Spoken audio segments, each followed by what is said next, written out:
Let's recognize another 2020 Better Business Bureau Torch Award winner, shall we? And you may recognize this winner. You might consider him one of the faces, if not the face, of downtown Rockford. Let's take a look at that face. There he is, Paul Sletten, owner of Breo. Hi, Paul. How are you? Good. How you doing? I'm good. First of all, congrats on your Torch Award. That's kind of it's nice to get that recognition, right? Yeah, it was pretty cool. It was. It came. We got the announcement too, kind of, in just kind of a rough time in the restaurant industry. So, yeah, it was a nice little pick me up. Yeah, no kidding. A nice way to end really what's been a lousy 2020 for a lot of people in general, but like you said, restaurants particularly. So tell us a little bit. Now, when we talk about 2020, we could spend a whole hour talking about the struggles that you've gone through. But in a nutshell, as a restaurant owner, what have you had to deal with over the last year or so? I mean, probably the most common thread for us here, and many of my friends in the industry, is we've just never known what tomorrow will bring.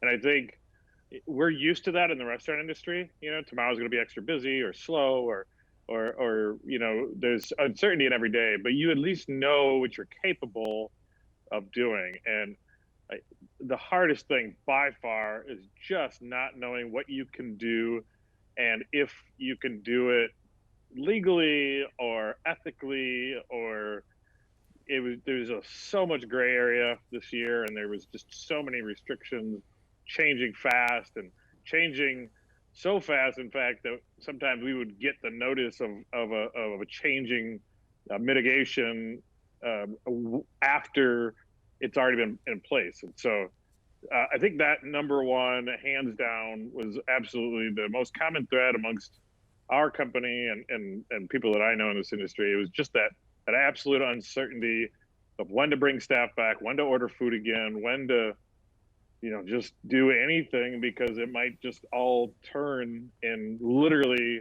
24 hours. Sure. There's a lot on the line there, too, when you talk about someone who owns a business like you, puts their heart and soul and big chunk of financial money into something like this. How did you survive all of this craziness? I mean, number one, we had a really great team. I mean, we just have an amazing team that was able to follow my lead and to help us navigate and just be flexible. Like, all right, guys, here's what we're going to do today. All right, guys, we're going to try this. I don't know if it's going to work. We might fail. It might be miserable. But just trust me, follow me, and I'll take as good care of you as I possibly can. And hopefully we'll all succeed together. And that really is what why we were fairly successful throughout the whole past year, is we tried a lot of things with the full support of everybody in the company and everybody on the team.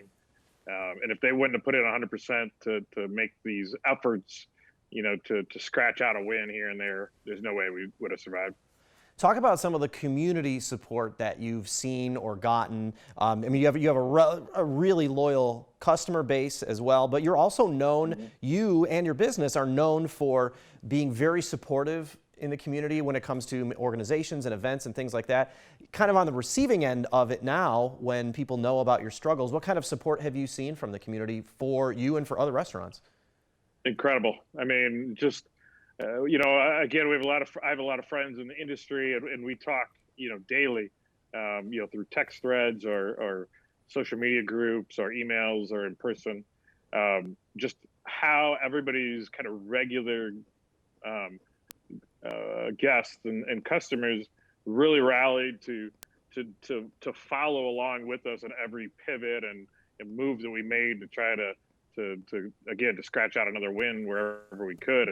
And what we saw is a lot of people, they would find their cluster of restaurants and bars that they really wanted to make sure were there at the end. And so some people you would see circling around in a group of 3 or 4 or 5 restaurants that they really loved. Some were super dedicated and only go to 1 or 2. But that was incredible. The businesses owned and operated and ran by these people called us for gift cards, for box lunches, for food truck, for all kinds of things. So Yeah, I mean, unbelievable. We were just blown away. What does earning this 2020 Torch Award mean to you?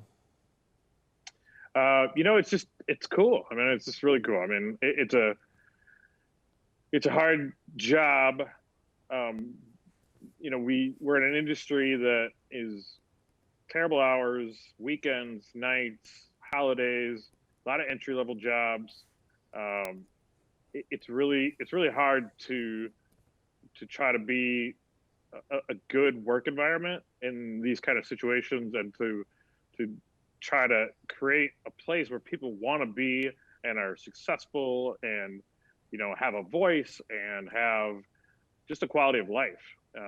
And I think the torch kind of helps say, you know what, it's you know it's kind of worked.